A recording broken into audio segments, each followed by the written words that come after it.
Hello बच्चों, नमस्कार। Good morning. क्या हाल चाल है सभी के? उम्मीद करता हूँ बहुत अच्छे होंगे और बच्चे पढ़ाई भी आप लोगों की अच्छी चल रही होगी। तो चूंकि अब हमारी गाड़ी जो है पटरी पर आ चुकी है, तो मैं ये उम्मीद करता हूँ कि अब आप लोग सभी सीरियस हो चुके हैं और रेगुलर आपका जो रिदम है, जो रूटीन है, वो अब बन चुका होगा या धीरे धीरे बन रहा होगा और बन जाएगा आने वाले 2-4 दिनों में।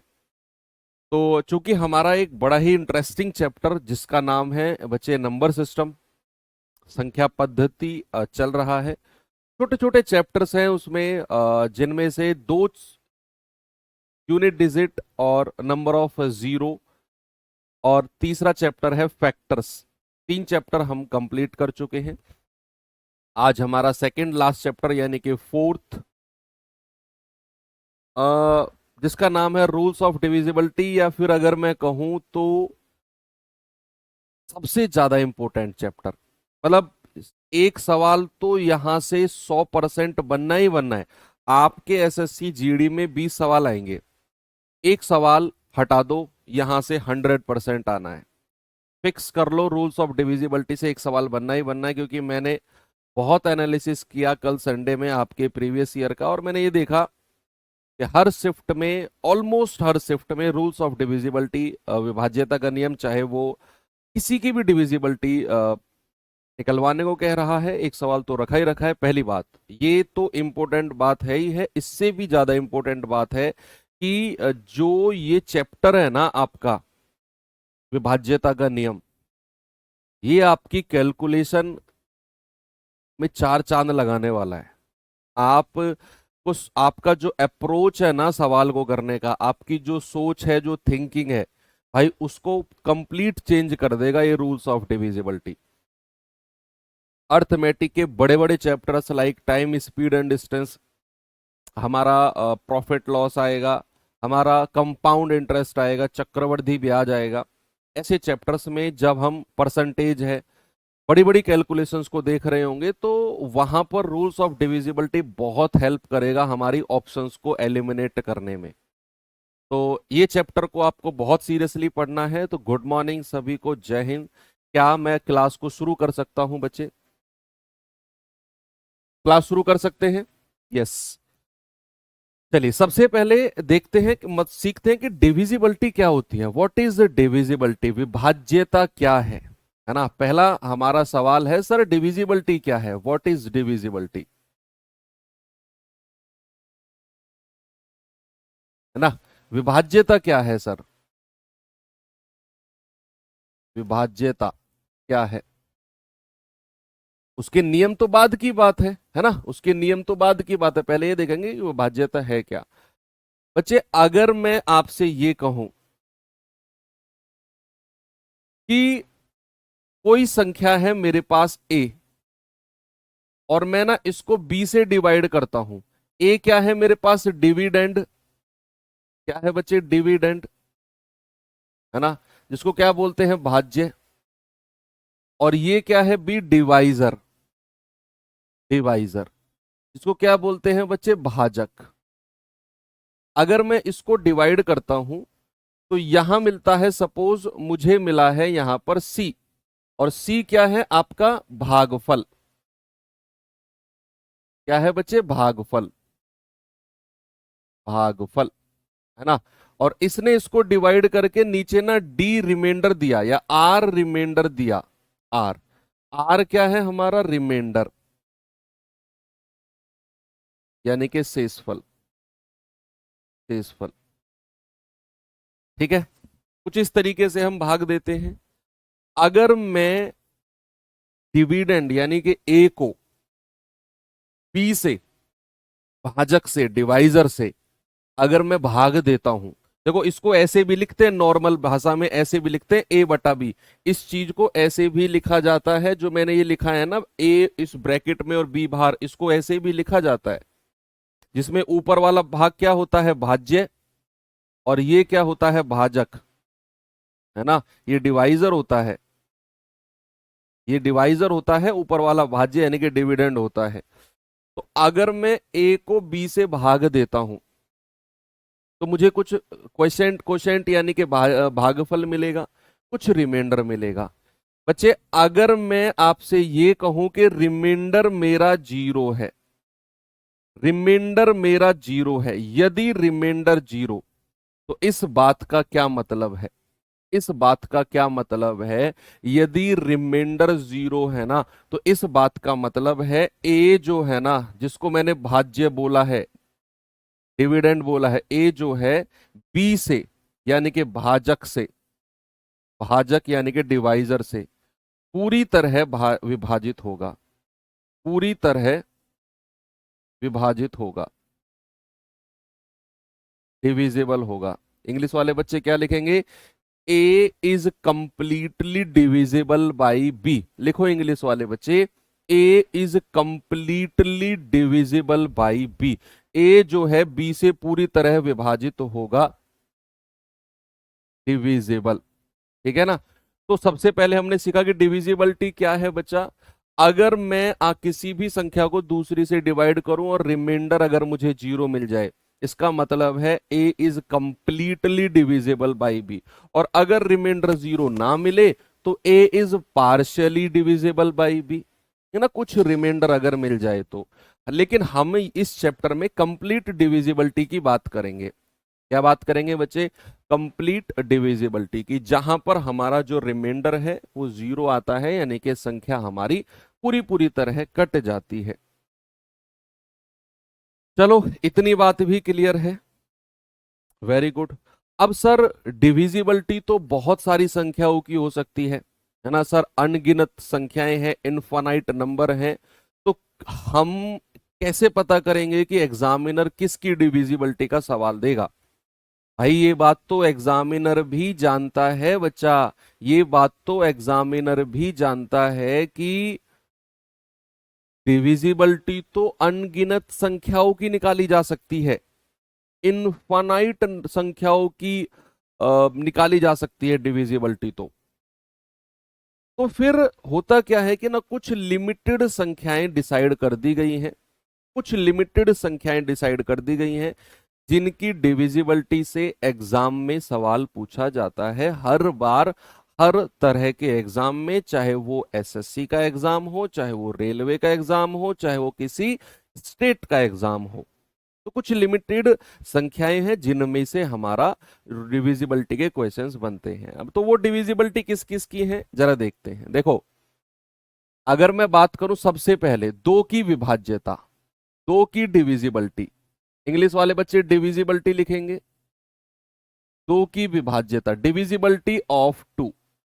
अगर मुझे चेक करना है कि कोई भी संख्या दो से कटेगी या नहीं, तो मुझे क्या चेक करना है?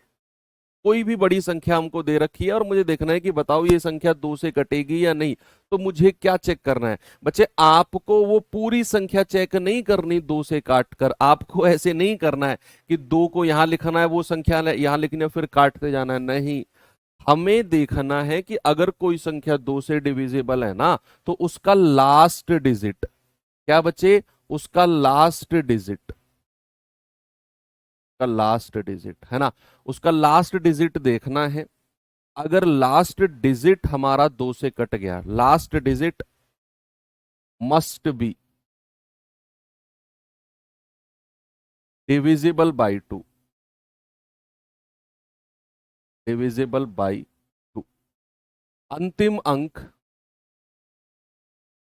अंतिम अंक दो से विभाजित होना चाहिए, विभाजित होना चाहिए, है ना। अगर मुझे दो की डिविजिबिलिटी देखनी है तो मुझे केवल लास्ट डिजिट, एक अंक, लास्ट का डिजिट चेक करना है कि वो दो से कटेगा या नहीं कटेगा, या दो के टेबल पे आएगा या नहीं आएगा। अब लास्ट का डिजिट क्या हो सकता है?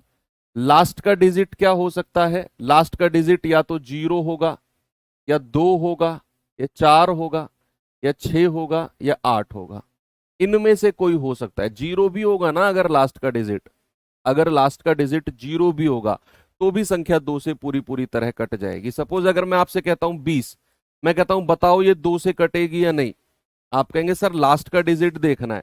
अंतिम अंक 0 है, यस सर, ये संख्या 2 से पूरी पूरी तरह कट जाएगी।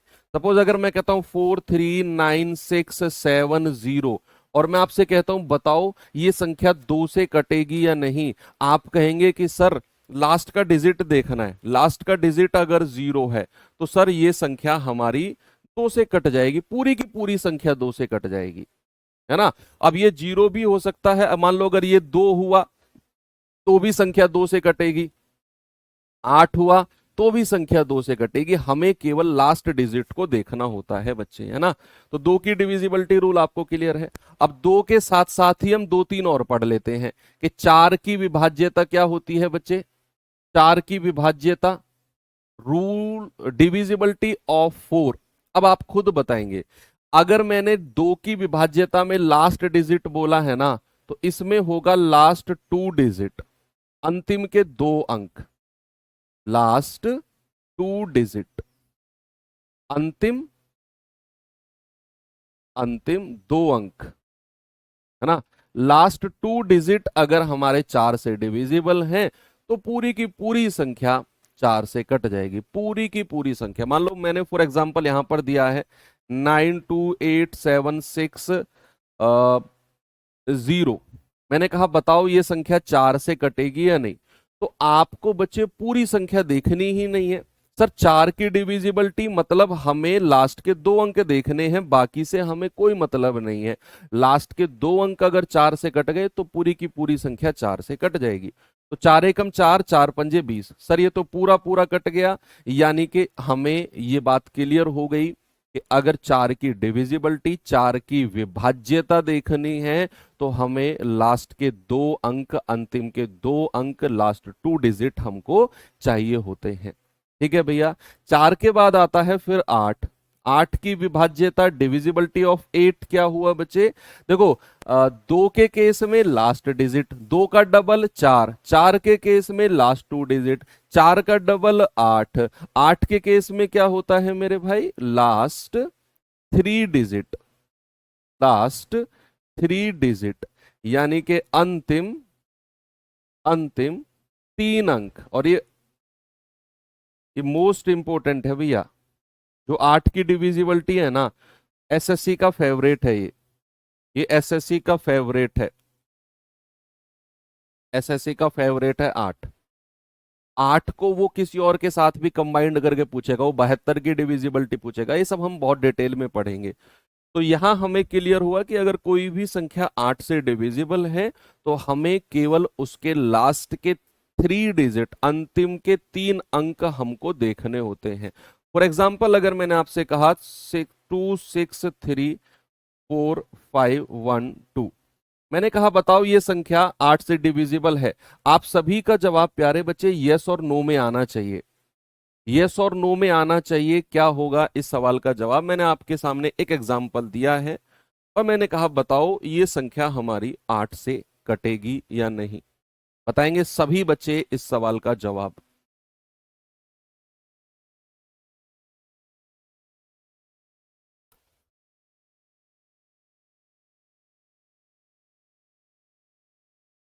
वेरी गुड, बहुत बढ़िया।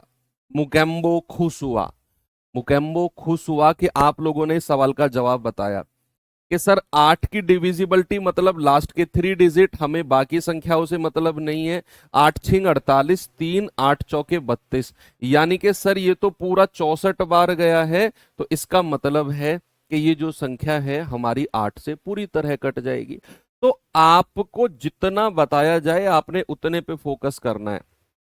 अगर 2 की डिविजिबिलिटी चेक करनी है अंतिम अंक, 4 की करनी है अंतिम 2 अंक, 8 की करनी है अंतिम के 3 अंक, समझ जाओ। देखो 2 का डबल 4, 4 का डबल 8, 8 का डबल अगर मैं 16 कर दूं तो 16 की डिविजिबिलिटी क्या होती है बच्चा, लास्ट के 4 डिजिट, डिजिट बढ़ती चली जाएंगी, लास्ट के 4 डिजिट, अंतिम 4 अंक, अंतिम 4 अंक। समझ गए भाई साहब बात को आप लोग, है ना, कि 16 की डिविजिबिलिटी के लिए क्या करना है, लास्ट की 4 डिजिट को चेक करना है।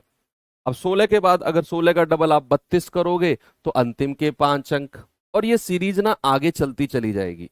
ये सीरीज क्या होगी बच्चे, ये सीरीज आगे बढ़ती चली जाएगी। 2 4 8 16, 16 का मतलब है अंतिम के 4 अंक। देखो आपको याद ऐसे रखना है, 16 को मैं क्या लिख सकता हूं, 2 की पावर 4, तो अंतिम के 4 अंक चेक करने हैं।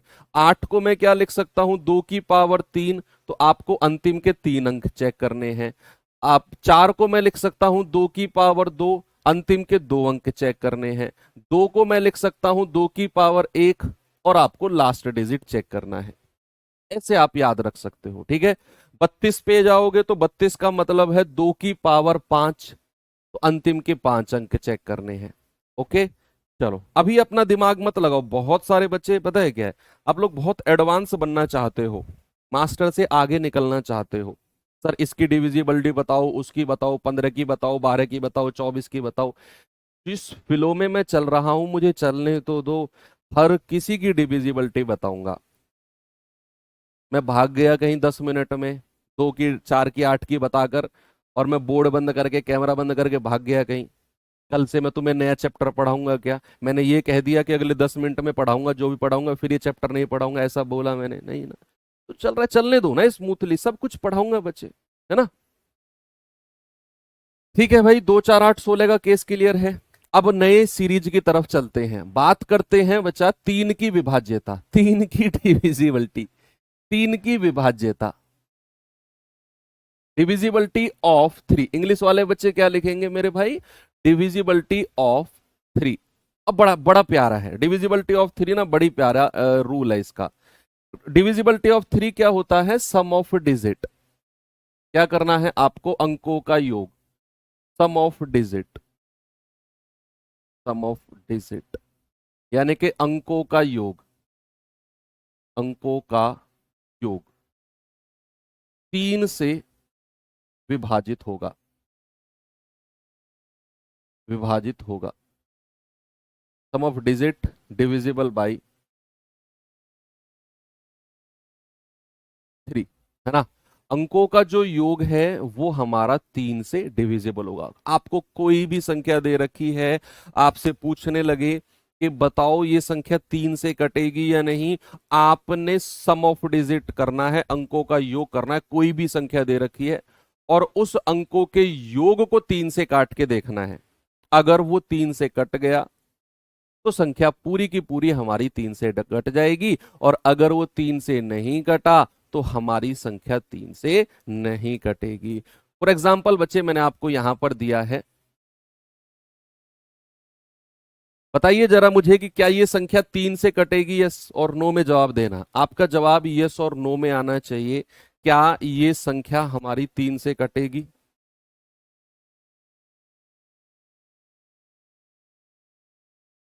आप कहेंगे कि सर चेक करना पड़ेगा, 3 और 1 4, 4 2 6, 6 और 5 11, 11 और 1 12, अंकों का योग आ गया 12। 12 को 3 से काट के देखेंगे, यस सर पूरा पूरा कट गया, 3 चौके 12। इसका मतलब है ये संख्या हमारी 3 से जो है आराम से कट जाएगी, है ना। ऐसे ही एक 9 की डिविजिबिलिटी होती है बच्चा, किसकी, 9 की विभाज्यता, 9 की विभाज्यता, डिविजिबिलिटी ऑफ 9। 9 की विभाज्यता क्या होती है? वही होती है जो 3 की होती है, सम ऑफ डिजिट, है ना। Sum of digit, sum of digit divisible by, divisible by 9। Sum of digit divisible by 9, अंकों का योग 9 से कटना चाहिए। और मोस्ट मोस्ट इंपोर्टेंट, और यही 9 की डिविजिबिलिटी होगी जो एलसीएम और एचसीएफ जैसे चैप्टर को ना, मैं कह रहा हूं चकनाचूर कर देगी। एलसीएम एचसीएफ चैप्टर का जितना भी दम है सारा निकाल देगी, केवल केवल ये 9 की डिविजिबिलिटी। अर्थमेटिक के बड़े बड़े सवालों में ना, अगर ये 9 की डिविजिबिलिटी लगेगी ना, तो उन सवालों को बच्चों वाले सवाल बना देगी। आपने कोई भी सम दे रखा है और बताना है कि 9 से कब बताओ इसका आंसर क्या होगा, तो आपने वहां 9 की डिविजिबिलिटी चेक करनी है। मैं बताऊंगा आपको, बहुत सारी चीजें हम सीखेंगे। सम ऑफ डिजिट डिविजिबल बाय 9, यानी कि अंकों का योग, अंकों का योग 9 से विभाजित होगा, अंकों का योग 9 से विभाजित होगा। विभाजित होगा। सम ऑफ डिजिट डिविजिबल बाई 9। कोई भी संख्या दे रखी हो, पता करना है 9 से कटेगी या नहीं, अंकों का योग करना है, देखना है 9 से कटेगा कि नहीं कटेगा। अब जैसे मैं आपसे कहूं कि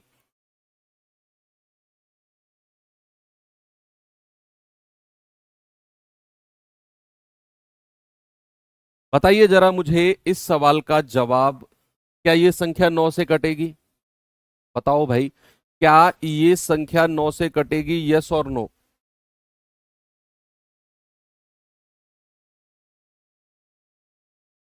आप कहेंगे कि सर चेक करना पड़ेगा अंकों का योग। 9 और 7 16, 2 18, 9 27, 2 29 और 4 33, 3 36, 5 41, 4 45। सर अंकों का योग आया है 45, सबको प्लस प्लस करते गए हैं हम, सबको प्लस प्लस, और ये मिला 45। इसको चेक करेंगे क्या 9 से पूरा पूरा कटेगा? यस। तो इसका मतलब है कि सर ये संख्या भी हमारी जो है 9 से पूरी तरह कट जाएगी। ठीक है भैया। अब 9 का स्पेशल रूल मैं आपको बताता हूं। 9 का स्पेशल रूल 9 का ही है केवल, ये स्पेशल रूल। 9 का स्पेशल रूल क्या है बच्चे, जरा देखना। एक तो 9 की डिविजिबिलिटी आपको समझ में आ गई कि अंकों का योग करना है, देखना है 9 से कटेगा कि नहीं, कट गया 9 से डिविजिबल होगी, नहीं कटा तो 9 से डिविजिबल नहीं होगी। तो 9 का स्पेशल रूल क्या है बच्चा, देखना है जरा। मान लो कोई भी संख्या मैंने आपको दे दी है,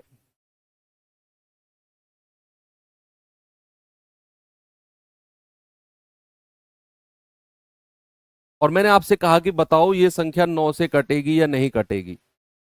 तो एक रूल तो जो मैंने अभी अभी आपको एक बात बताई थी कि अंकों का योग करना है और चेक करना है कि संख्या 9 से कटेगी या नहीं।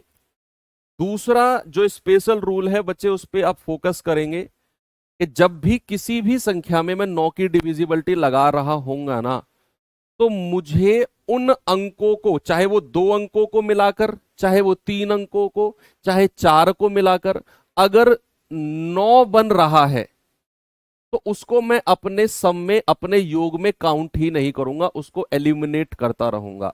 जैसे यहां पर मैंने कहा 1 8 2 7 3 6 4 5 और 5, मुझे इनका योग करना है। तो मैं क्या करूंगा, मैं देखूंगा 1 और 8 मिलकर 9 बना रहा है, इन दोनों को हटा दो, मुझे इन दोनों से मतलब नहीं है। 2 और 7 मिलकर 9 बन रहा है, हटा दो। 3 और 6 मिलकर 9 बन रहा है, हटा दो। 4 और 5 मिलकर 9 बन रहा है, हटा दो।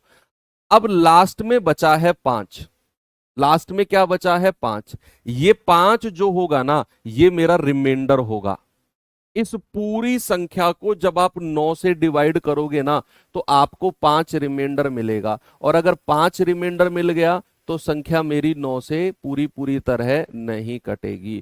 फॉर एग्जाम्पल बच्चे, अगर मैंने आपसे बोला, पता है 9 की स्पेशलिटी क्या है? 9 एक ऐसी संख्या है, आप किसी भी संख्या में जोड़ दो, उस संख्या के अंकों के योग पर कोई फर्क नहीं पड़ेगा। सपोज मैंने कहा 13, 13 है, 13 के अंकों का योग कितना है? 3 और 1 4। अगर मैं 13 में 9 जोड़ देता हूं तो ये कितना बन जाएगा? 22। 22 के अंकों का योग कितना है? 4। जो 13 के अंकों का योग था वही 22 के अंकों का योग है, यानी कि 9 जोड़ने पर कोई फर्क नहीं पड़ेगा। इसीलिए जो इस सभी के अंकों का योग होगा, जहां जहां 9 बन रहा होगा उसके अगर मैं हटा भी दूं तो अंकों का योग 4 ही रहेगा, कोई फर्क नहीं पड़ेगा। आप कोई भी और भी संख्या ले लो, आप 49 ले लो भाई, 49 के अंकों का योग कितना है? 9 और 4 13, और 3 और 1 4। इसमें अगर आप 9 जोड़ देते हो तो ये बन जाएगा 58। अंकों का योग कितना है? 13, 3 और 1 4। देखो कोई फर्क नहीं पड़ा। तो 9 एक ऐसी संख्या है, किसी भी संख्या में आप जोड़ दो, उसके अंकों के योग पर कोई फर्क नहीं पड़ता है। अब फॉर एग्जाम्पल, अगर मैंने आपसे बोला, ये स्पेशल रूल ना आपकी कैलकुलेशन को थोड़ा सा कम करने के लिए है।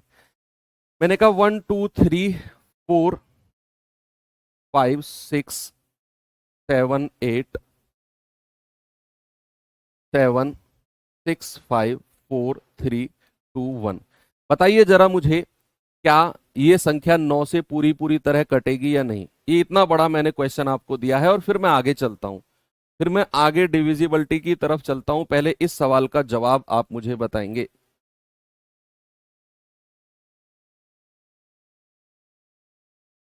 13 के अंकों का योग 4 कैसे है? अरे भैया 13 था ना, 1 + 3 कितना है? 4।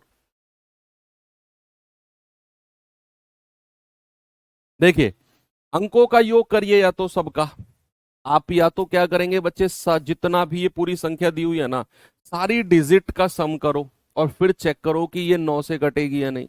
या फिर उन 2 संख्या या 3 संख्या या 4 संख्या को ढूंढ लो जिनको एक ग्रुप में मिलाऊं तो उनको मिलाकर 9 बन रहा हो। जैसे देखो, मैं थोड़ा खोजूंगा, 4 और 5 मिलकर 9 बन रहा है, हटा दो। 3 और 6 मिलकर 9 बन रहा है, हटा दो। 7 और 2 मिलकर 9 बन रहा है, हटा दो। 8 और 1 मिलकर 9 बन रहा है, हटा दो। 7 और 2 मिलकर 9 बन रहा है, हटा दो। 5 और 4 मिलकर 9 बन रहा है, हटा दो। 5 और 4। 6 और 3 मिलकर 9 बन रहा है, हटा दो। लास्ट में क्या बचेगा? लास्ट में बचेगा 1। और लास्ट में अगर 1 बचा तो भाई साहब ये संख्या हमारी 9 से कटेगी ही नहीं। तो ये होता है 9 का स्पेशल रूल। समझ में आ गया बच्चा? Very good. चलिए आगे चलते हैं। किस किस का रूल पढ़ लिया हमने? 2, 4, 8, 16, 3, 9। चलो अब और चलते हैं आगे। 5 की विभाज्यता, 5 का रूल पढ़ते हैं। 5 की विभाज्यता क्या होती है? 5 की विभाज्यता, डिविजिबिलिटी ऑफ 5। देखेंगे बच्चे, डिविजिबिलिटी ऑफ 5 बहुत आसान है। ये तो लास्ट डिजिट, अंतिम का अंक जो होगा ना, लास्ट डिजिट या तो 0 होगा या 5 होगा। अगर मुझे 5 की डिविजिबिलिटी चेक करनी है, अगर मुझे 5 की विभाज्यता चेक करनी है, तो अंतिम का अंक या तो 0 होगा या 5 होगा। अगर इनमें से नहीं है तो संख्या 5 से कटेगी ही नहीं पूरी तरह। ऐसे ही अगर मैं 25 की विभाज्यता, डिविजिबिलिटी ऑफ 25 आपसे पूछूंगा, तो आपने देखना है लास्ट का 2 डिजिट, अंतिम के 2 अंक, लास्ट 2 डिजिट, या फिर अगर मैं कहूं अंतिम 2 अंक, अंतिम 2 अंक, लास्ट का 2 डिजिट या तो 00 हो या 25 हो या 50 हो या 75 हो। यानी कि लास्ट के 2 डिजिट जो हैं वो 25 से कटने चाहिए। देखो, लास्ट के 2 डिजिट अगर 00 रहेंगे ना तो संख्या 25 से कट जाएगी, और 25, 50, 75 रहेंगे तो भी संख्या 25 से कट जाएगी। मतलब लास्ट के 2 डिजिट, अंतिम के 2 अंक 25 से कटने चाहिए, तो संख्या हमारी 25 से पूरी पूरी तरह कट जाएगी। ऐसे ही अगर मैं 125 की बात करता हूं कि 125 की विभाज्यता, डिविजिबिलिटी ऑफ 125। देखो, 5 का मतलब है 5 की पावर 1, तो अंतिम का अंक। 25 का मतलब है 5 की पावर 2, तो अंतिम के 2 अंक। और 125 का मतलब है मेरे भाई 5 की पावर 3, तो इसका मतलब है, आप समझ गए, ये वही 2 वाला रूल है जो हमने 2 के केस में ट्रिक लगाई थी। मैंने कहा था 125 का मतलब है last 3 digit, last 3 digit. Hindi वाले बच्चे लिखेंगे अंतिम के 3 अंक, और अंतिम के 3 अंक 125 से कटने चाहिए। क्या क्या होने चाहिए? या तो तीनों 0 हो, या फिर 125 हो, या 250 हो, या 375 हो, या फिर 500 हो, है ना, या फिर 625 हो। और क्या हो सकता है? 625 में फिर 125 जोड़ोगे आप, 750 हो, 875 हो, ऐसी ये हो सकती हैं, है ना। तो अंतिम के 3 अंक जो है 125 के पहाड़े में आने चाहिए, 125 से कटने चाहिए। या तो तीनों 0 हो, या 125, 250, 375 और 500, है ना, 500, 625, फिर 125 जोड़ दो 750, फिर 125 जोड़ दो तो 875। ठीक है, तो अंतिम के 3 अंक हमारे ये होने चाहिए। ओके बच्चे, तो आपको 5, 25 और 125 का रूल भी समझ में आ गया। अब आगे चले, 5 का रूल भी क्लियर हो गया। चलो इसके भी आगे चलते हैं। अब अगर मैं बात करूं तो एक और इंपॉर्टेंट है, किसका? 11 की विभाज्यता। 11 की विभाज्यता मोस्ट इंपोर्टेंट आता है, ये भी एक डिविजिबिलिटी ऑफ 11। ठीक है बच्चा, ये भी मोस्ट इंपोर्टेंट में आता है, डिविजिबिलिटी ऑफ 11, 11 की विभाज्यता। और ये भी हमारी कैलकुलेशन को 9 की डिविजिबिलिटी की तरह आसान बना देता है, 9 की डिविजिबिलिटी की तरह जो है आसान बना देता है। तो अगर मैं बात करूं 11 की विभाज्यता की, तो क्या करना होता है इसमें, हमें अल्टरनेट यानी कि एकांतर के योग का अंतर, पहले मैं लिख देता हूं एक लाइन, फिर एग्जांपल से समझाऊंगा, है ना। एकांतर, एकांतर के योग का अंतर, का अंतर या तो 0, या तो 0 या फिर 11। ठीक है, sum, sorry, difference of, sum of, English वाले बच्चे क्या लिखेंगे, difference of sum of alternate, alternate digit either 0 और 11। ठीक है, तो किसी भी संख्या में अगर हमें चेक करना है कि 11 की डिविजिबिलिटी क्या होती है, 11 की डिविजिबिलिटी क्या होती है, तो बच्चा हमें क्या करना है, उसके अल्टरनेट का सम करना है और उसका डिफरेंस देखना है। फिर जैसे अगर मैं आपसे कहूं तो बच्चा क्या करेंगे, देखिए एग्जाम्पल मैं कराता हूं। फॉर एग्जाम्पल सपोज मैंने यहां पे लिखा है 1331 और मैंने कहा बताओ ये संख्या 11 से कटेगी या नहीं। तो एकांतर डिजिट, अल्टरनेट डिजिट एकांतर अंक पता है क्या होते हैं? अगर मैं यहां से स्टार्ट कर रहा हूं तो एक का अंतर, यानी कि एक संख्या को छोड़ना है और बंदर की तरह तीसरी संख्या पे कूदना है। तो इन दोनों का योग, एकांतर का योग, तो इसका योग कितना हो गया, 3 और 1 4, और बचा हुआ क्या है, इनका, इनका योग कितना है, 3 और 1 4। इनका योग कितना है, 3 और 1 4। इनका योग कितना है बच्चा, इनका योग है 3 और 1 4।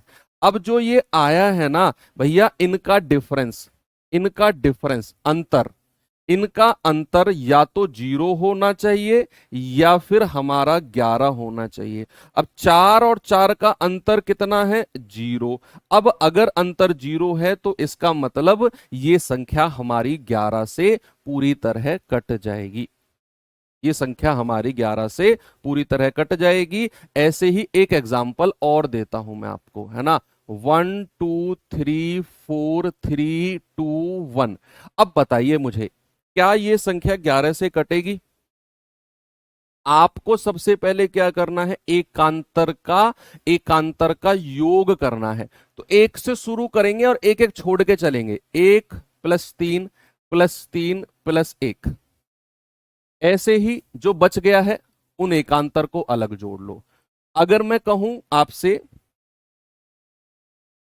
कि जरा 1 और 3 4, 4 और 3 7, 7 और 1 8, ये कितना है, 2 और 4 6, 6 और 2 8। भैया इनका अंतर कितना है, 8 और 8 का? सर इनका डिफरेंस तो 0 है, मतलब कि ये संख्या हमारी 11 से पूरी पूरी तरह कट जाएगी। क्या बात क्लियर है? ओके, एक और एग्जांपल आपको मैं देता हूं, एक और एग्जाम्पल देखते हैं जरा। एग्जाम्पल क्या है, मैंने कहा 1 0 0 1। बताइए मुझे, क्या ये संख्या 11 से पूरी पूरी तरह कटेगी? यस और नो में जवाब देना है आपका। जवाब बच्चे मुझे यस और नो में जवाब चाहिए आपका।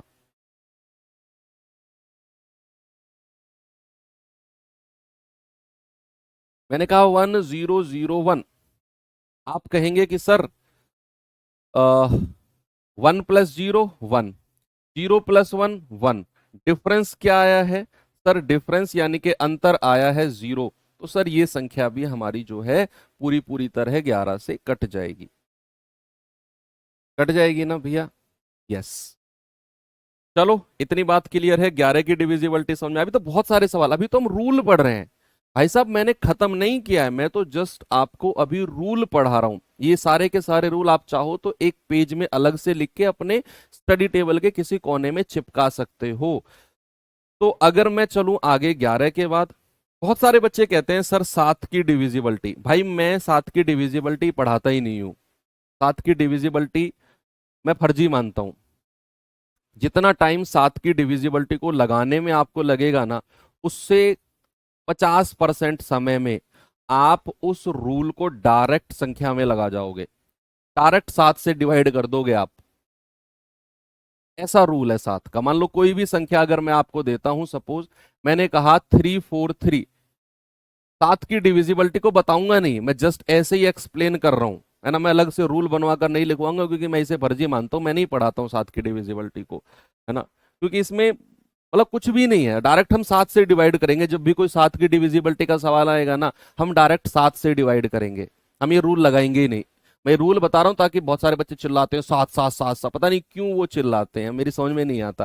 देखो क्या करना होता है, अंतिम अंक से चलना होता है, ये लास्ट की संख्या से चलना है। एक संख्या को पकड़ना है, उसका डबल करो, कितना हुआ, 3 और दूनी 6। अब ये डबल करके जो आया है, ये बाकी के 2 अंक में से माइनस करो, कितना आएगा, 14 में से 6 गया 8, 28। अब जो ये 28 मिला है, अगर ये 7 से कट गया तो मेरी पूरी संख्या 7 से कट जाएगी। अरे भाई साहब इतना गणित काहे लगाओ यार, काहे इतना गणित लगाओ। 343 है ना, चेक कर लो सीधा 7 से, 7 चौके 28, 6 7 नाम 63, कट गया सर 7 से पूरा पूरा।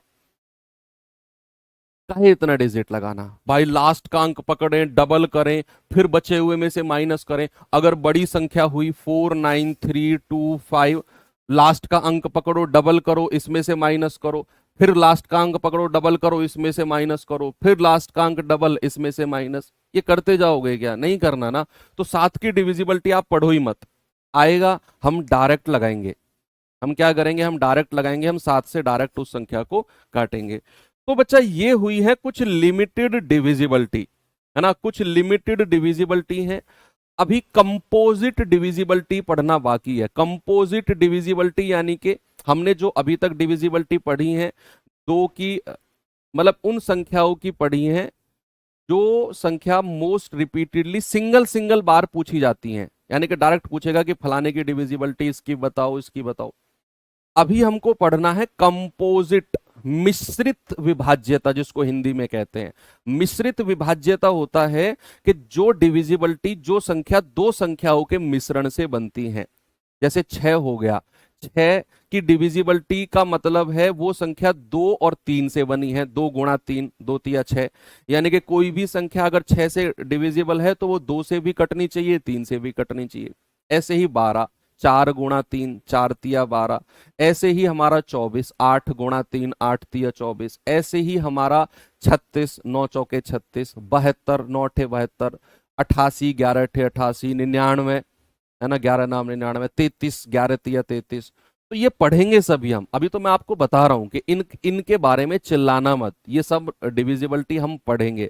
अभी मैं सिंगल संख्याओं की डिविजिबिलिटी मैंने आपको पढ़ाई है, और आज मैं उनके जो क्वेश्चन है आपको प्रैक्टिस कराऊंगा। कल जो है हम कंपोजिट संख्याओं की डिविजिबिलिटी के बारे में पढ़ेंगे।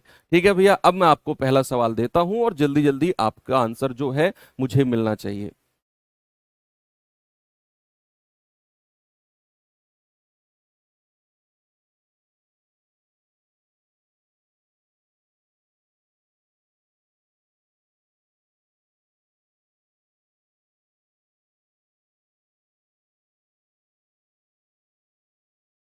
जीडी का आया हुआ सवाल है।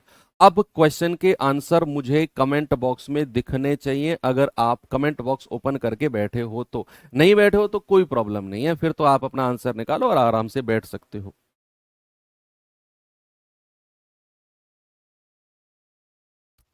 निम्नलिखित में से कौन सी संख्या 4 से डिविजिबल है? अब 2024 का ही पूछा गया आपका जीडी का सवाल है, ये देख लो।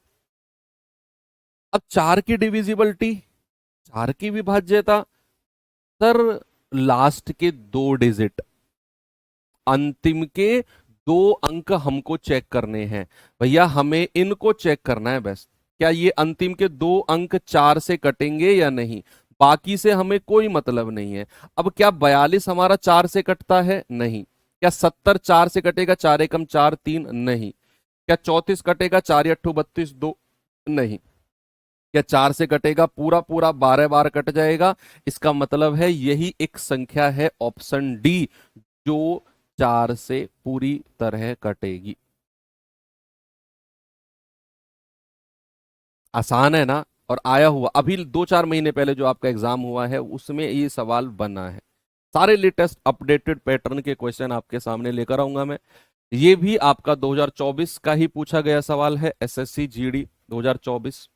जल्दी से आप मुझे इस सवाल का जवाब बचे देंगे कि ए के किस मान के लिए ये जो संख्या है ना, ये हमारी 8 से पूरी पूरी तरह कटेगी। ए के किस वैल्यू के लिए? अब हमारी यहां पर संख्या है 2 5 4 5 और ए, और मुझसे बोला है कि भैया 8 से डिवाइड करना है।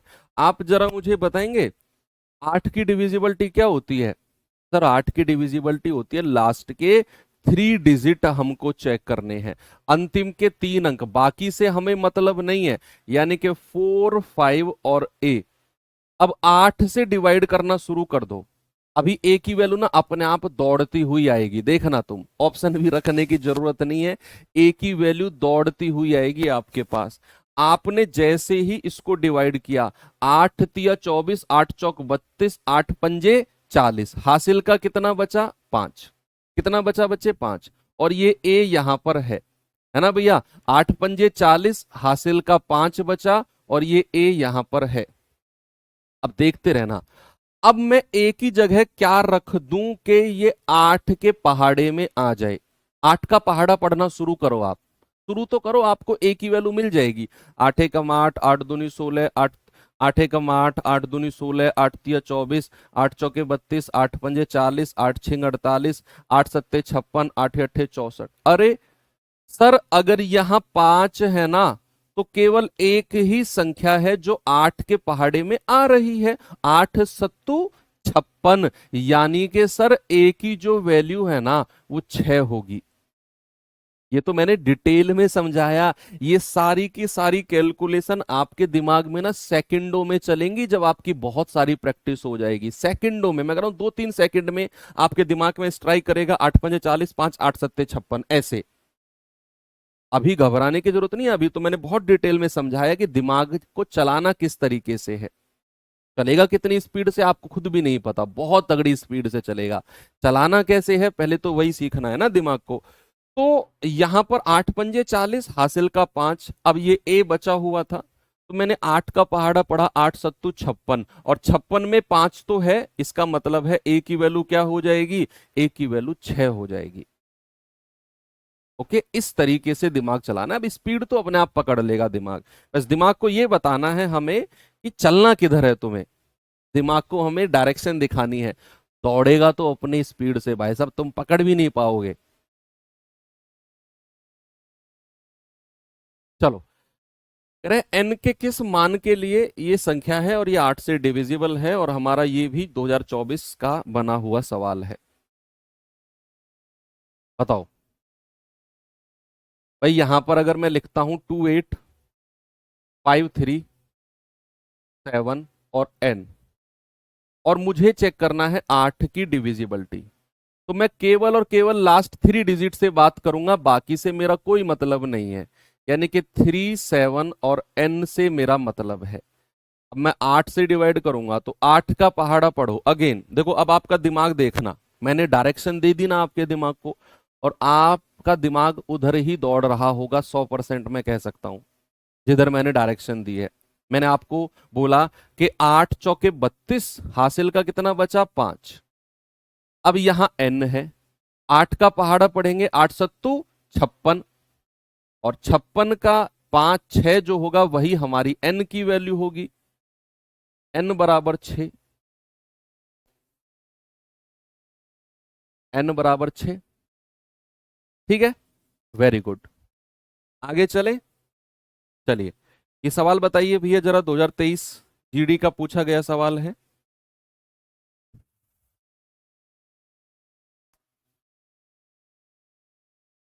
निम्नलिखित में से कौन सी संख्या 16 से विभाजित नहीं है? उसने पूछा है विभाजित नहीं है, तो हमें चारों ऑप्शन चेक करने हैं। हमें चारों ऑप्शन चेक करने हैं, जो भी डिविजिबल नहीं होगा वही हमारा आंसर होगा, क्योंकि उसने पूछा है 16 से विभाजित नहीं है, नॉट डिविजिबल बाय 16। बताओ।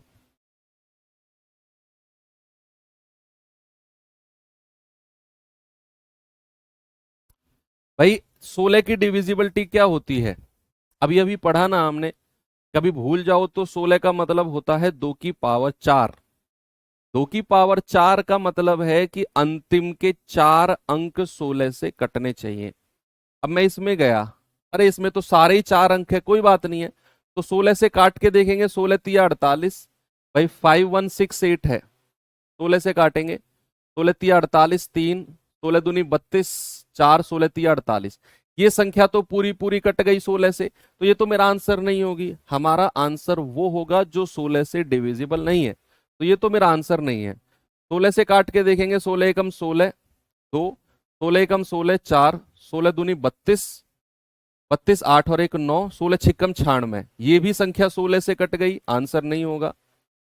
16 से देखेंगे, 16 × 16 = 1, 16 × 16 = 1, ये भी संख्या 16 से पूरी पूरी कट गई, ये भी मेरा आंसर नहीं है, ये भी नहीं है। जरा इसको देखना, 16 × 16, 16 × 5 = 80, 2, ये 16 से नहीं कटी और ये 16 से नहीं कटी, तो फिर ऑप्शन नंबर डी मेरा सही जवाब है। ठीक है भैया।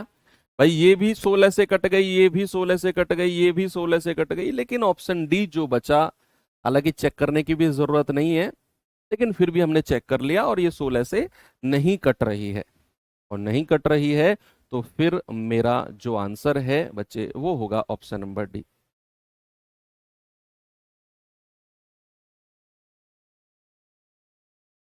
ठीक है, आगे बढ़े भाई। चलो, ये सवाल बताइए जरा।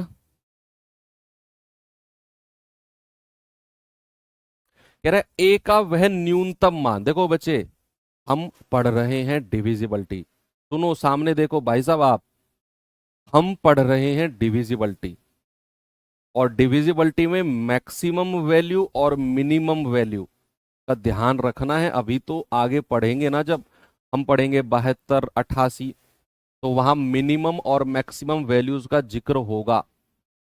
उसने बोला है ए का न्यूनतम मान, जब भी वो न्यूनतम या अधिकतम बोलेगा ना, तो वहां एक से ज्यादा वैल्यूज हो सकती हैं जो सवाल में सेटिस्फाई हो रही होंगी, लेकिन हमें देखना है कि उसने पूछा क्या है। उसने मिनिमम वैल्यू पूछी है ए की। अब यहां ए की वैल्यू ज्यादा होंगी एक से, देखना 2 3 वैल्यू हो सकती हैं ए की, हमें बताना है उनमें से भी जो मिनिमम होगी, क्योंकि उसने मिनिमम बोला है। ए का न्यूनतम मान जिसके लिए ये संख्या 3 से पूरी तरह कटेगी। अब संख्या मेरी ये है, तो 3 की डिविजिबिलिटी के लिए क्या करेंगे बच्चे, अंकों का योग। तो 6 3 8 ए, 4 3 5। अब उसने बोला है कि संख्या हमारी 3 से कटनी चाहिए, तो हम क्या करेंगे, अंकों का योग, सम ऑफ डिजिट। तो 6 और 3 9 और 8 17, 4 21, 3 24 और 5 29, और ये प्लस का ए। अब इसके अंकों का योग मुझे मिला है बच्चा कितना, 29 प्लस ए मिला है। अब ए की वो मिनिमम वैल्यू रखनी है मुझे बच्चे, 29 प्लस ए अगर 3 से डिविजिबल है तो ऑप्शन से उठाना है सबसे छोटी वैल्यू, उसने न्यूनतम बोला है। अगर मैं ए बराबर 1 रखता हूं तो मेरा आंसर कितना आएगा, 29 प्लस 1 30, और ये संख्या हमारी 3 से कट जाएगी, यानी कि हमारा जो आंसर है ए बराबर 1 आंसर हो जाएगा। अब कुछ बच्चे इसका जवाब दे रहे हैं कि सर 4 भी तो आंसर है, ऑप्शन नंबर डी, कि सर आपका आया है 29 प्लस ए, अगर सर मैं ए बराबर 4 रखता हूं तो ये बन जाएगा 29 प्लस 4 33, और सर ये भी तो हमारा 3 से कट रहा है, तो बताइए इसका जवाब 4 क्यों नहीं होगा? इसका जवाब 4 है ही नहीं। बेशक ये 4 रखने पर हमारी संख्या 3 से कट रही हो, लेकिन हमारा जवाब 4 नहीं है। क्यों नहीं है? क्यों? क्योंकि बच्चे उसने हमसे पूछा है क्या? न्यूनतम मान। उसने पूछा है मिनिमम वैल्यू ऑफ ए, और 4 और 1 में मिनिमम वैल्यू क्या है? 1 है। इसीलिए तो मैंने शुरू में कहा कि जब भी वो आपसे न्यूनतम या अधिकतम वैल्यू पूछेगा ना, तो बड़ा गौर से सवाल को करना है, क्योंकि वहां एक से ज्यादा वैल्यूज होंगी और हमें फिर चलना होगा अपने सवाल के अकॉर्डिंग। अगर इसी सवाल में कहता अधिकतम मान, मैक्सिमम वैल्यू बताओ, तो मेरा जवाब 4 बिल्कुल ठीक था। मुझे अपने सवाल के अकॉर्डिंग चलना है, इसीलिए मेरा जवाब बचा यहां पर ऑप्शन नंबर बी होगा, ना कि ऑप्शन नंबर डी। ठीक है भैया, वेरी गुड।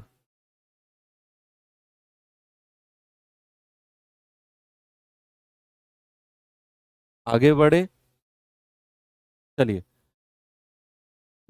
ये सवाल देखिए जरा। इस सवाल का जवाब बताओ जरा मुझे।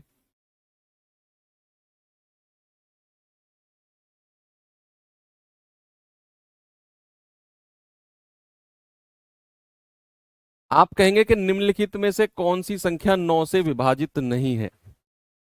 नहीं है पूछा है उसने। उसने पूछा है विभाजित नहीं है। तो गौर करना बच्चा, जो विभाजित होगी वो मेरा आंसर नहीं होगी, जो विभाजित नहीं है वो मेरा आंसर होगी। लगाओ इसका दिमाग, बताइए जल्दी से आंसर क्या होगा।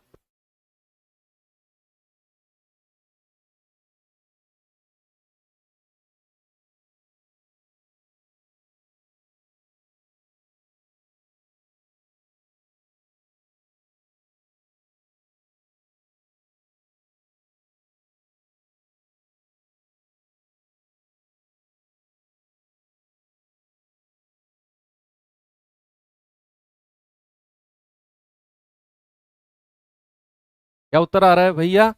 कह रहे कि 9 से विभाजित नहीं है, तो ऑप्शन नंबर ए आपका जवाब है। अरे बाप रे, और इतनी स्पीड से आंसर है यार। भाई कंप्यूटर टूट जाएगा मेरा, इतनी स्पीड से आंसर मत दो। कह रहा है 9 से विभाजित नहीं है, तो 9 की विभाज्यता के लिए अंकों का योग करना है।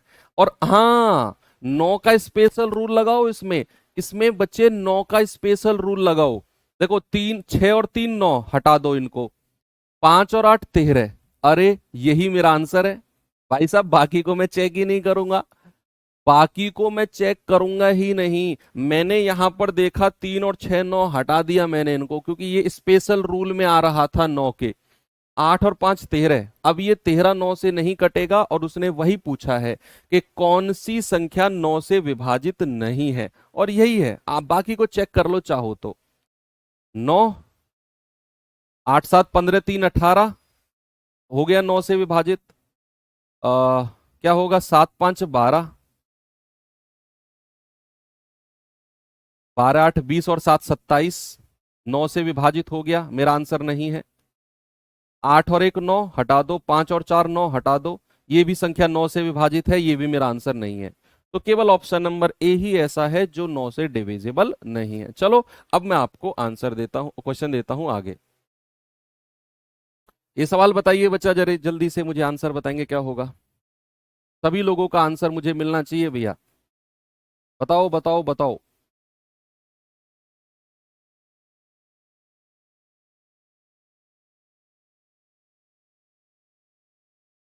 अच्छा, 9 का स्पेशल लगाया है, ठीक है, वेरी गुड।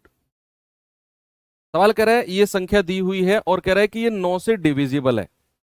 कह रहा है कि ये संख्या 9 से विभाजित है। कह रहा है बी एक सम संख्या है, बी एक इवन नंबर है। तो कह रहा है ए के सभी मान का योग बताओ। ये इंपॉर्टेंट सवाल है भैया, ये सवाल इंपॉर्टेंट है, ये एक अच्छा सवाल है। सवाल ने बोला है कि हमारी जो संख्या है ना 485, 4851 A 53 और B। उसने बोला है कि ये जो संख्या है ना, ये 9 से पूरी पूरी तरह कटती है। और एक और बात उसने बोली है, बी एक सम संख्या है। बी क्या है? एक सम संख्या है बच्चा। सम संख्या यानी कि इवन नंबर। और इवन नंबर मतलब कि जो संख्या हमारी 2 से कटती है वो इवन नंबर होती हैं। तो सवाल ने साफ बोला है कि जो बी होगा ना भैया, वो संख्या होगा जो 2 से कटती होगी, जो एक इवन नंबर होगी। अब सबसे पहले आप 9 की डिविजिबिलिटी के लिए अंकों का योग कर लो। आप कहेंगे सर 5 और 4 9, स्पेशल रूल लगा दिया। 8 और 1 9, स्पेशल रूल लगा दिया। बचा कितना? 5 और 3 8 प्लस ए प्लस बी। भाई जिनको जोड़कर 9 बन रहा है उनको मैं काउंट ही नहीं करूंगा, कोई फर्क नहीं पड़ेगा। जैसे यहां पर बन रहा था ये 5 और 4 9, मैंने हटा दिया। 8 और 1 9, मैंने हटा दिया। फिर मेरा सवाल इतना सा बचा बस। अब मेरा बना है 8 प्लस ए प्लस बी। अब देखते रहना बच्चे, सामने देखेंगे सभी लोग। बहुत अच्छा सवाल है, इसीलिए मैंने इंपोर्टेंट लिखा है। उसने बोला है कि बी जो है ना एक इवन नंबर है। क्या है? बी एक सम संख्या है, इवन है। तो बी की वैल्यूज क्या क्या हो सकती हैं आप मुझे बताओ। क्या बी की वैल्यू 0 हो सकती है? 0 एक सम संख्या होती है, ध्यान रखना। क्या 2 हो सकती है? क्या 4 हो सकती है? 6 हो सकती है? 8 हो सकती है? बिल्कुल हो सकती है सर। बी की वैल्यू इन्हीं में से ही कोई एक होगी, 0 2 4 6 8, क्योंकि सम संख्या यही है। सिंगल डिजिट होनी चाहिए, इकाई का अंक होनी चाहिए सिंगल डिजिट, इकाई अंक होना चाहिए। ऐसा नहीं सर 10 भी तो है, 10 में बच्चे 2 डिजिट आ जाती हैं, सिंगल डिजिट होना चाहिए। अब बी की वैल्यू तो ये फिक्स हो गई कि इन्हीं में से कोई होगी। अब इस पूरी संख्या की वैल्यू क्या क्या हो सकती है? इस पूरे 8 प्लस ए प्लस बी, अगर ये 9 से डिविजिबल है तो इस पूरे की वैल्यू क्या होनी चाहिए? 9। भाई तभी 9 से कटेगा। और 8 प्लस ए प्लस बी है, तो सबसे पहली जो पॉसिबल वैल्यू है वो 9 है, जो हो सकती है। 9 के बाद में फिर 18 हो सकती है, फिर 27 हो सकती है। और ऐसे इस तरीके से हमारी वैल्यूज चलती बन जाएंगी है। अब मुझे पॉसिबिलिटी संभावना चेक करनी है। सभी लोग पेन को साइड में रख के सामने देखो, लिख रहे हो कॉपी में तो नहीं सीख पाओगे। मैंने आपसे क्या बोला? मैंने बोला 8 प्लस ए प्लस बी, ये संख्या मेरी 9 से विभाजित है। तो इस पूरे की वैल्यू क्या क्या हो सकती है? 9 हो सकती है सबसे छोटी, फिर 18, फिर 27, आगे बढ़ेंगे।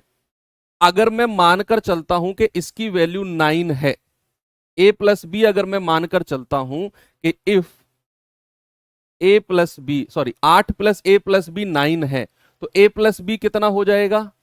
ए प्लस बी हो जाएगा 1। भाई 8 प्लस ए प्लस बी अगर 9 है तो उस केस में ए प्लस बी कितना हो जाएगा? 1। इन दोनों को मिलके 1 होना पड़ेगा। और ए प्लस बी अगर 1 है, ए बी 0 है, तो ए का मान कितना हो जाएगा? 1। ए की वैल्यू कितनी हो जाएगी? 1। तभी ये दोनों मिलकर हमारे 1 बनाएंगे। तो 9 का तो खेल खत्म। अब आ जाओ कि यदि ये तीनों मिलकर 18 बनाते हैं, यदि ये तीनों मिलकर 18 बनाते हैं, यदि 8 प्लस ए प्लस बी बराबर 18 है, तो यहां से ए प्लस बी कितना आ जाएगा? ए प्लस बी आ जाएगा 10, है ना। 8 उधर जाकर माइनस हो जाएगा। और बी की वैल्यू क्या क्या पॉसिबल है? 0 2 4 6 8, इन्हीं में से ही कोई बी की वैल्यू है। अच्छा ओके। अब उसने बोला है कि अगर a प्लस बी 10 है और b की वैल्यू 0 है, तो a को 10 बनना पड़ेगा, जो कि संभव ही नहीं है। जो कि संभव यानी कि पॉसिबल ही नहीं है, क्योंकि a की वैल्यू भी सिंगल डिजिट हमको चाहिए, इकाई अंक हमको चाहिए। अगर b 2 है तो a को कितना बनना पड़ेगा? 8, क्योंकि इन दोनों को मिलके 10 होना है। चलो ये पॉसिबल है। अगर b 4 है तो a को कितना बनना पड़ेगा? 6। 6 और 4 10 होना चाहिए। अगर b 6 है तो a को बनना पड़ेगा 4। अगर b 8 है तो a को बनना पड़ेगा 2। तो a की ये वाली पॉसिबल वैल्यूज हमको मिल गई, ये मिल गई, है ना। अब 27 पर पॉसिबल ही नहीं है। क्यों? क्योंकि अगर मैं कहूं, देखो, इफ 8 + a + b अगर 27 है, तो यहां से a + b कितना मिलेगा बच्चे हमको? 19। और 19 आप b की कोई भी वैल्यू रखो, 0, 2, 4, 6, 8, ए की वैल्यू आपको डबल डिजिट मिलेंगी, सिंगल डिजिट मिलेगी ही नहीं। सारी की सारी वैल्यूज आपको डबल डिजिट मिलती जाएंगी, है ना। तो भैया 27 पॉसिबल नहीं है, यानी कि बी, ए की जो भी संभावित संख्या पॉसिबल वैल्यूज मिलेंगी वो ये आपके सामने है, और एक 1 है ना, एक 1 है, क्योंकि ये 1 पे भी पॉसिबल, 9 पर पॉसिबल है। तो इनको जोड़ेंगे, 8 6 14, 4 18, 2 20, और एक ये हमारा आंसर कितना हो जाएगा? 20 + 1 that is 21। Option number A मेरा बिल्कुल सही जवाब है। ये सवाल शायद बने, शायद आपके एग्जाम में ना भी बने, तो घबराने की जरूरत नहीं है। जस्ट मैंने आपको एजुकेशन पर्पस, सीखने के पर्पस से मैंने ये सवाल आपको कराया है। आगे बढ़ते हैं। ये सवाल देखिए जरा।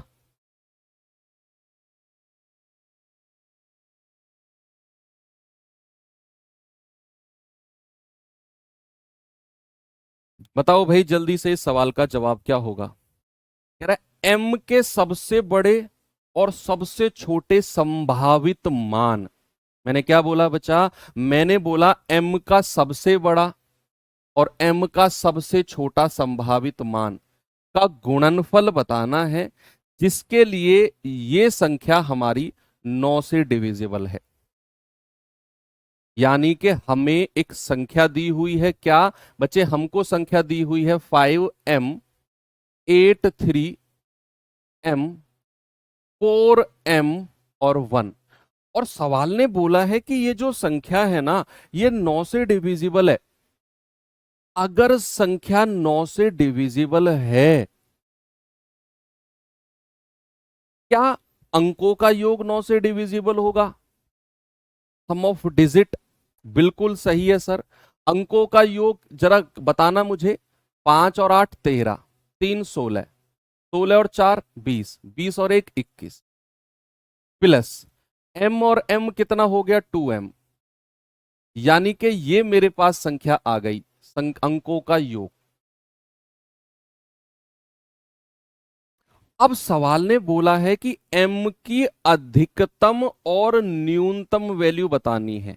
m की अधिकतम, बच्चे m की जो भी वैल्यू होगी ना, वो 0 से लेकर 9 के बीच में ही होगी। 0 से लेकर 9 के, या तो 0 या 1 या 2 3 4 5 6 7 8 और 9, इन्हीं में से कोई m की वैल्यू होगी। सिंगल डिजिट यही है, और m की वैल्यू यहां, m यहां पर सिंगल डिजिट इकाई का अंक ही आ सकता है। तो 0 से 9 के बीच में कुछ भी हो सकती है।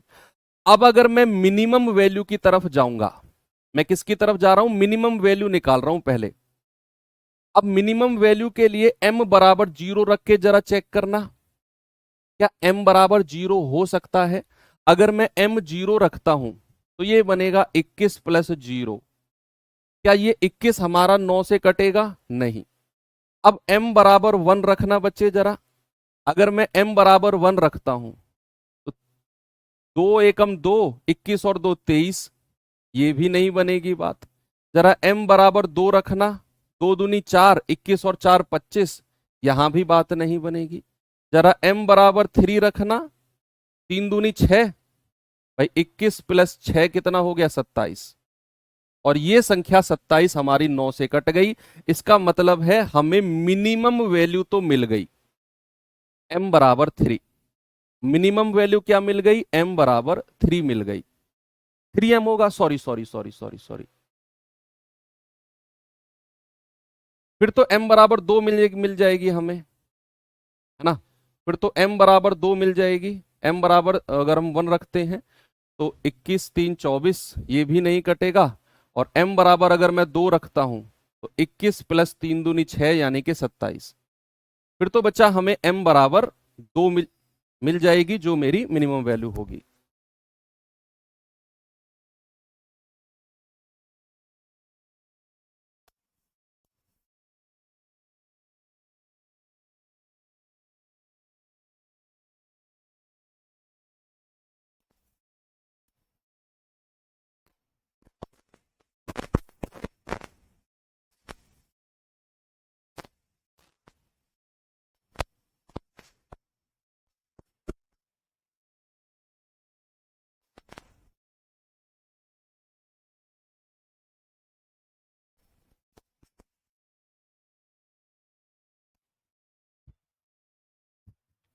चलो ठीक है ना भैया, हाँ कर दिया, m बराबर 3 कर दिया मैंने कहा अगर मुझे मिनिमम वैल्यू निकालनी है तो m की वैल्यू 0 से शुरू करूंगा मैं, 0 से, 0 1 2 3 पर।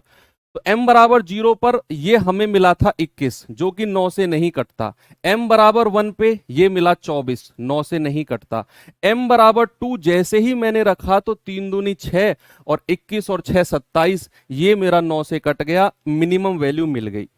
अब मैं क्या करूंगा बच्चे, मैक्सिमम वैल्यू, मैक्सिमम वैल्यू के लिए मैं पीछे से रखना शुरू करूंगा, मैं रिवर्स रखना शुरू करूंगा m बराबर 9 से, पीछे से। सबसे बड़ी वैल्यू यही हो सकती है ना, m बराबर 9 अगर मैं रखता हूं तो 21 प्लस 9 तिया 27 कितना हो जाएगा, 7 और 1 8, 2 और 2 4, ये 9 से नहीं कटेगा। अगर मैं रखता हूं m बराबर 8 तो ये कितना हो जाएगा, 21 प्लस 8 तिया 24 और ये हो जाएगा आपका 45 और ये हमारा 9 से कट जाएगा। इसका मतलब है मैक्सिमम वैल्यू हमको मिल गई 8। क्या मिल गई बच्चे, मैक्सिमम वैल्यू मिल गई 8। और उसने कहा सबसे बड़े और सबसे छोटे संभावित का गुणनफल, यानी कि हमें गुणा करना है 2 और 8 का, दैट इज 16। और ऑप्शन नंबर डी मेरा सही है। ये दोनों के दोनों सवाल आपको दोबारा देखने पड़ेंगे, दोबारा वीडियो देखनी पड़ेगी इन दोनों सवालों की, क्योंकि दिमाग की दही बनाने वाले सवाल हैं ये। यस बिल्कुल है, बहुत ही अच्छे लेवल के क्वेश्चन है ये, है ना। तो अब मैं आपको एक सवाल होमवर्क दे के जा रहा हूं, कल हम पहले ये कर लो, ये कर लेते हैं, छोटा सा कर लेते हैं। कह रहा निम्नलिखित में से कौन सी संख्या 5 से पूरी तरह डिविजिबल है, पूरी तरह 5 से कटती है। अरे 5 की डिविजिबिलिटी लास्ट डिजिट या तो 0 हो या 5 हो। ये 2 है, ये आंसर नहीं होगा। ये 1 है, ये आंसर नहीं होगा। ये 3 है, ये आंसर नहीं होगा। ये 0 है, यही मेरा आंसर होगा। 5 की डिविजिबिलिटी यानी कि लास्ट का डिजिट या तो 0 हो या फिर आपका 5 हो, है ना। एक सवाल और करा देता हूं आपको, ये सवाल देख लीजिए। कौन सी संख्या 25 से पूरी तरह डिविजिबल है। 25 का मतलब मैंने क्या बताया था आपको बच्चा, 25 का मतलब बताया था लास्ट के 2 डिजिट या तो 0 0 हो या 25 हो या 50 हो या 75 हो, इनमें से लास्ट के 2 डिजिट होने चाहिए, तो संख्या हमारी 25 से कट जाएगी। तो भैया ये तो 10 है, 25 से नहीं कटते हैं, 10 हटा दो। 55 है, 25 के पहाड़े में 55 नहीं आता है, हटा दो। 62 है, 25 के पहाड़े में नहीं आता है, हटा दो। एक ही ऑप्शन है 75 जो कि हमारा 25 के टेबल में बनता है और मेरा यही जो है बिल्कुल सही जवाब हो जाएगा। चलिए एक सवाल मैं आपको और देता हूं बच्चा, ये सवाल चलो मैं आपको अब होमवर्क के लिए डाल देता हूं और इसको आप मुझे बताना कल। कल हम इसी सवाल से शुरू करेंगे और जो 2 सवाल आज मैंने लास्ट में कराए हैं ना, वो संभावित मान पॉसिबल वैल्यूज वाले, हो सकता है कि आपके एग्जाम में वो लेवल ना जाए, हो सकता है, लेकिन अगर आप उन 2 सवालों को दोबारा देखोगे ना और वहां से कुछ सीखोगे तो आपके कॉन्सेप्ट बहुत मजबूत हो जाएंगे बच्चे। रट्टाफिकेशन वाली आदत खत्म हो जाएगी। अच्छे सवालों को जब हम अच्छी तरह समझ जाते हैं ना तो बहुत ज्यादा कॉन्फिडेंस आता है। चलिए बाकी आपकी मर्जी है, बाकी कल का सेशन हम लोग यहाँ से शुरू करेंगे। थैंक यू, बाय बाय, जय हिंद।